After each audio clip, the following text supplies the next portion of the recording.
എല്ലാവർക്കും നമസ്കാരം. മനയത്തേറ്റമന ജ്യോതിഷം ചാനലിന്റെ പുതിയൊരു അധ്യായത്തിലേക്ക് എല്ലാ പ്രേക്ഷകർക്കും സ്വാഗതം. വ്രതങ്ങളിൽ വെച്ച് ഏറ്റവും പ്രധാനപ്പെട്ട വ്രതമാണ് സ്കന്ദഷഷ്ഠി വ്രതം. മാസം തോറും ഷഷ്ഠി വരാറുണ്ടെങ്കിലും തുലാമാസത്തിലെ ഷഷ്ഠിയാണ് ഏറ്റവും വിശേഷപ്പെട്ട സ്കന്ദഷഷ്ഠി എന്ന് പറയുന്നത്. ഈ വർഷത്തെ സ്കന്ദഷഷ്ഠി വരുന്നത് ഒക്ടോബർ മാസം 27-ാം തീയതി വരുന്ന തിങ്കളാഴ്ചയാണ്. ഈ സ്കന്ദഷഷ്ഠിയുടെ പ്രാധാന്യം എന്താണെന്ന് ചോദിച്ചാൽ, മക്കളെ സ്നേഹിക്കുന്ന, മക്കളുടെ ഉയർച്ച ആഗ്രഹിക്കുന്ന എല്ലാ അമ്മമാരും നിർബന്ധമായും എടുത്തിരിക്കേണ്ട ഒന്നാണ് തുലാമാസത്തിലെ സ്കന്ദഷഷ്ഠി വ്രതം എന്ന് പറയുന്നത്. നിങ്ങൾ നിങ്ങളുടെ മക്കളെ സ്നേഹിക്കുന്നുണ്ടെങ്കിൽ ഏതൊരു അമ്മയും എടുത്തിരിക്കേണ്ട നോയമ്പാണ് സ്കന്ദഷഷ്ഠി വ്രതം. മക്കളുടെ ഉയർച്ചയ്ക്ക്, ആയുരാരോഗ്യ സൗഖ്യത്തിന്, ദീർഘായുസിന്, ഐശ്വര്യത്തിന്, സമ്പൽ സമൃദ്ധിക്ക്, എല്ലാത്തിനും വേണ്ടി എല്ലാ അമ്മമാരും എടുത്തിരിക്കേണ്ട, നിർബന്ധമായും എടുത്തിരിക്കേണ്ട ഒരു വ്രതമാണ് സ്കന്ദഷഷ്ഠി വ്രതം. സ്കന്ദഷഷ്ഠി വ്രതം എടുത്ത് ഏതൊരമ്മയാണോ മക്കളുടെ ഉയർച്ചയ്ക്ക് വേണ്ടി, മക്കളുടെ ദീർഘായുസിന് വേണ്ടി, ആയുരാരോഗ്യ സൗഖ്യത്തിന് വേണ്ടി പ്രാർത്ഥിക്കുന്നത്, ആ പ്രാർത്ഥന സഫലമാകും എന്നുള്ളതാണ്. കുട്ടികളുടെ ഉയർച്ചയ്ക്ക് വേണ്ടി മാത്രമല്ല, എല്ലാ നീച ഭൂത പ്രേത പിശാച ശത്രുദോഷ ബാധാദോഷങ്ങളെല്ലാം മാറ്റുന്നതിന് വേണ്ടി ഏറ്റവും ഫലവത്തായ വ്രതമാണ്, നോയമ്പാണ് സ്കന്ദഷഷ്ഠി വ്രതം. ദുഃഖ ദുരിതങ്ങളെ നമ്മുടെ ജീവിതത്തിൽ നിന്ന് ഇല്ലാതാക്കാനും, നമ്മളെ തേടി, നമ്മുടെ വീട് തേടി സമ്പത്തും ഐശ്വര്യവും വന്നു ചേരുവാനും ഏറ്റവും ഫലവത്തായ നോയമ്പാണ് സ്കന്ദഷഷ്ഠി വ്രതം. അതുകൊണ്ടാണ് പറയുന്നത് എല്ലാ അമ്മമാരും സ്കന്ദഷഷ്ഠി വ്രതം എടുക്കണമെന്ന്. കാരണം വ്രതങ്ങളിൽ വെച്ച് ഏറ്റവും വിശേഷപ്പെട്ട വ്രതമാണ് സ്കന്ദഷഷ്ഠി വ്രതം. സാക്ഷാൽ ശിവപാർവതി എടുത്ത വ്രതമാണ് സ്കന്ദഷഷ്ഠി വ്രതം. തുലാമാസത്തിലെ വെളുത്തപക്ഷ ഷഷ്ഠിയാണ് സ്കന്ദഷഷ്ഠി.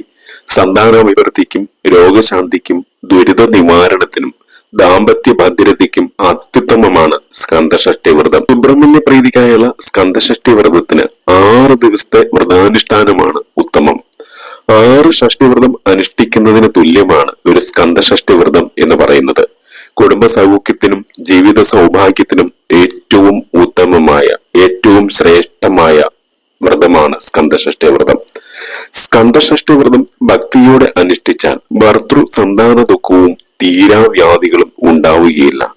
ഉദ്ദിഷ്ടകാര്യ സിദ്ധിക്കും ഷഷ്ഠിവ്രതം ഏറ്റവും അനുയോജ്യമാണ്. എല്ലാ മാസത്തിലെയും ഷഷ്ഠി നാളിൽ വ്രതം അനുഷ്ഠിക്കുന്നത് ഉത്തമമാണെങ്കിലും തുലാമാസത്തിലെ സ്കന്ദഷഷ്ഠിയാണ് ഇതിൽ ഏറ്റവും ശ്രേഷ്ഠം. മാസം തോറുമുള്ള ഷഷ്ഠി വ്രതാചാരണം തുടങ്ങേണ്ടത് തുലാമാസത്തിലെ ഷഷ്ഠി മുതലാണ്. ഉമാമഹേശ്വരന്റെ പുത്രനായ സുബ്രഹ്മണ്യൻ താരകാസുര നിഗ്രഹത്തിന് ശേഷം ശൂരപത്മാസുരനുമായി യുദ്ധം ചെയ്തു.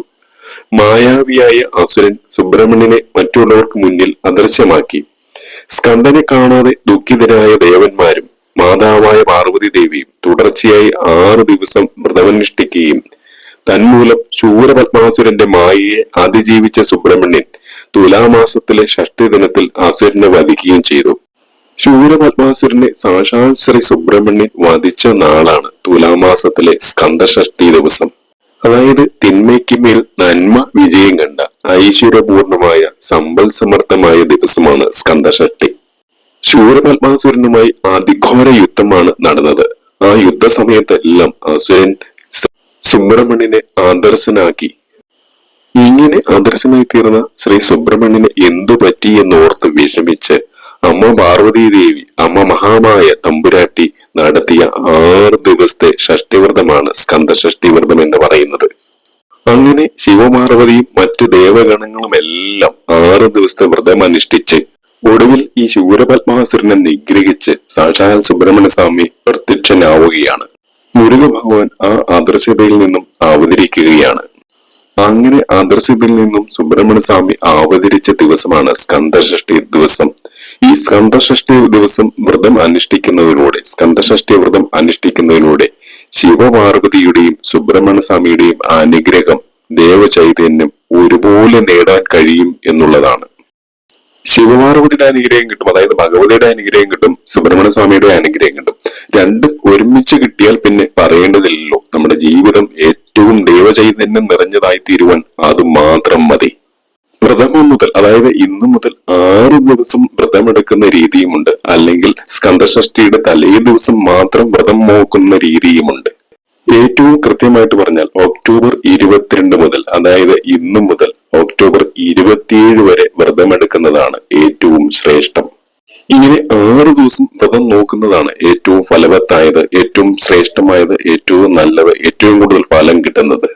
എന്നാൽ ആരോഗ്യ പ്രശ്നങ്ങൾ കൊണ്ടും തൊഴിൽപരമായ പ്രശ്നങ്ങൾ കൊണ്ടുമെല്ലാം പലർക്കും ഈ 6 ദിവസത്തെ വ്രതവും ഒരുപോലെ നോക്കുവാൻ കഴിഞ്ഞെന്ന് വരില്ല. അങ്ങനെയുള്ളവർ തലേ ദിവസം വ്രതം അനുഷ്ഠിച്ചാലും മതി. ജോലിയും ജീവിത സാഹചര്യവും ആരോഗ്യ കാര്യങ്ങളും എല്ലാം എടുക്കുമ്പോൾ ഈ 6 ദിവസവും വ്രതം അനുഷ്ഠിക്കാൻ എല്ലാവർക്കും പറ്റിയെന്ന് വരില്ല. അങ്ങനെയുള്ളവർ തലേ ദിവസം മാത്രം വ്രതം അനുഷ്ഠിക്കുക. ഇന്നു മുതൽ വ്രതം അനുഷ്ഠിക്കുന്നവർ, അതായത് പ്രഥമം മുതൽ വ്രതം അനുഷ്ഠിക്കുന്നവർ വൈകിട്ട് കുളിച്ച് ശുഭ്രവസ്ത്രം ധരിച്ച് നിലവിളക്ക് കൊളുത്തി ഓം വജൽ ഭുവേ നമഃ എന്ന് പ്രാർത്ഥിച്ചുകൊണ്ട് 8 പ്രാവശ്യം പ്രാർത്ഥിച്ചുകൊണ്ട് വ്രതത്തിലേക്ക് കടക്കാം. ഇന്നു മുതൽ വ്രതമെടുക്കുന്നവർ 6 ദിവസത്തേക്ക് മത്സ്യമാംസാദികളെല്ലാം ഉപേക്ഷിച്ച് ലഹരി വസ്തുക്കളും എല്ലാം ഉപേക്ഷിച്ച് പൂർണ്ണ ശുദ്ധിയോടുകൂടി വേണം വ്രതം എടുക്കുവാൻ.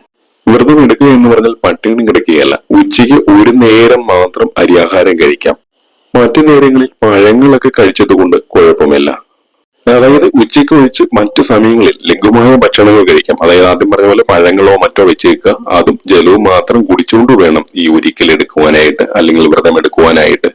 ഇങ്ങനെ ഒരു നേരം അരിയാഹാരം കഴിച്ചുകൊണ്ട് എടുക്കുന്ന വ്രതമാണ് സ്കന്ദഷഷ്ഠി വ്രതം എന്ന് പറയുന്നത്.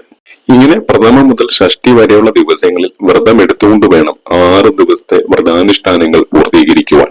ഷഷ്ടി ദിവസം ഉപവാസത്തോടെ സുബ്രഹ്മണ്യ സ്വാമി ക്ഷേത്രത്തിൽ ദർശനവും വഴിപാടുകളും മറ്റും നടത്തി ഉച്ച സമയത്തെ ഷഷ്ടി പൂജയും തൊഴുത് ക്ഷേത്രത്തിൽ നിന്നും ലഭിക്കുന്ന നീതിച്ച പടച്ചോറ് കഴിച്ചു വേണം വ്രതം നോക്കുവാനായിട്ട്. ഷഷ്ടി ദിനത്തിൽ സന്ധ്യയ്ക്ക് സുബ്രഹ്മണ്യം ഭജനവും ഷഷ്ടിശുദ്ധി ചൊല്ലുന്നതും ഏറ്റവും ഉത്തമമായ കാര്യമാണ്. ഇനി തലേ ദിവസം മാത്രമാണ് വ്രതം നിൽക്കുവാനായിട്ട് നിങ്ങൾ ആഗ്രഹിക്കുന്നതെങ്കിൽ ഞായറാഴ്ച ദിവസം, അതായത് ഷഷ്ടി ദിവസം തിങ്കളാഴ്ചയാണ്, തിങ്കളാഴ്ചയുടെ തലേ ദിവസം ഞായറാഴ്ച വ്രതാനുഷ്ഠാനങ്ങൾ നടത്തുക. അന്ന് ഒരിക്കലൂണ് മാത്രം കഴിക്കുക. വൈകിട്ട് മറ്റു ഭക്ഷണങ്ങളൊന്നും കഴിക്കാൻ പാടില്ല. ഉച്ചയ്ക്ക് അരിയാഹാരം കഴിച്ചാൽ പഴങ്ങളോ ജലപാനമോ നടത്തി വേണം ബാക്കിയുള്ള സമയം വ്രതം നോറ്റ് മുന്നോട്ട് പോകുവാനായിട്ട്.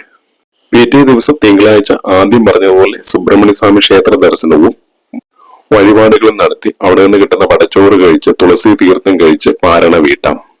അല്ലെങ്കിൽ വൈകിട്ട് വീട്ടിൽ നിലവിളക്ക് തെളിയിച്ചതിന് ശേഷം തുളസി തീർത്ഥം കഴിച്ചും വ്രതം അവസാനിപ്പിക്കാം.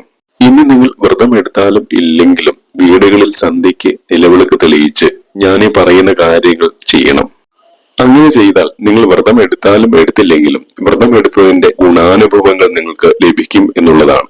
നിങ്ങൾ വീടുകളിൽ നിലവിളക്ക് തെളിയിക്കുന്ന സമയത്ത് നിങ്ങളുടെ വീട്ടിൽ സുബ്രഹ്മണ്യ സ്വാമിയുടെ, മുരുകസ്വാമിയുടെ ചിത്രം ഉണ്ടെങ്കിൽ ആ ചിത്രം ആ നിലവിളക്കിന് മുന്നിൽ വെച്ച് അവിടെ മഞ്ഞ നിറത്തിലുള്ള പൂക്കൾ സമർപ്പിക്കുക.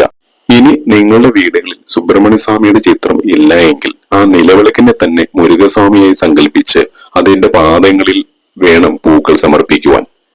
അങ്ങനെ പൂക്കൾ സമർപ്പിച്ചുകൊണ്ട് ഓം വജൽ ഭുവേ നമഃ എന്ന മന്ത്രം 108 പ്രാവശ്യം ചൊല്ലി സ്വാമിയെ നന്നായിട്ട് പ്രാർത്ഥിക്കുക. ഇങ്ങനെ ചെയ്യുന്നത് ഏത് അമ്മയാണോ ആ കുടുംബത്തിലെ മക്കൾക്ക് വളരെ ശ്രേഷ്ഠമായ ഭാവി ഉണ്ടായി വരും എന്നുള്ളതാണ്. അവരുടെ എല്ലാ കാര്യങ്ങളും ഭഗവാൻ നോക്കിക്കൊള്ളും.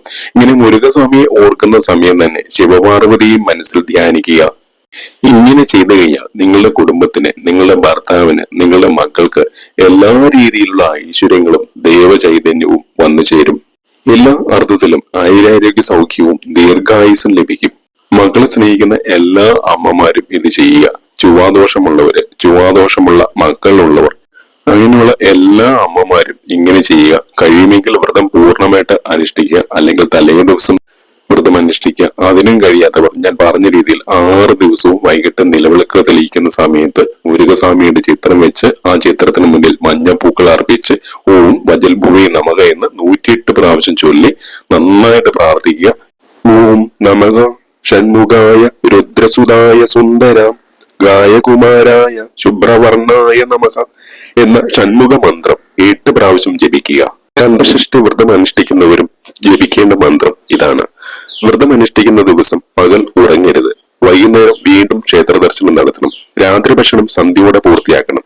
വൃശ്ചിക മാസം ആരംഭിച്ച് തുലാമാസത്തിൽ അവസാനിക്കുന്ന വിധത്തിൽ 9 വർഷം കൊണ്ട് 108 ഷഷ്ടി എന്ന രീതിയിലുള്ള വ്രതാനുഷ്ഠാനം അതീവ ശ്രേഷ്ഠമാണ്. പാല്, എണ്ണ, കരിക്ക്, ഭസ്മം എന്നിവ അഭിഷേകം നടത്തി വ്രതം അവസാനിപ്പിക്കാം.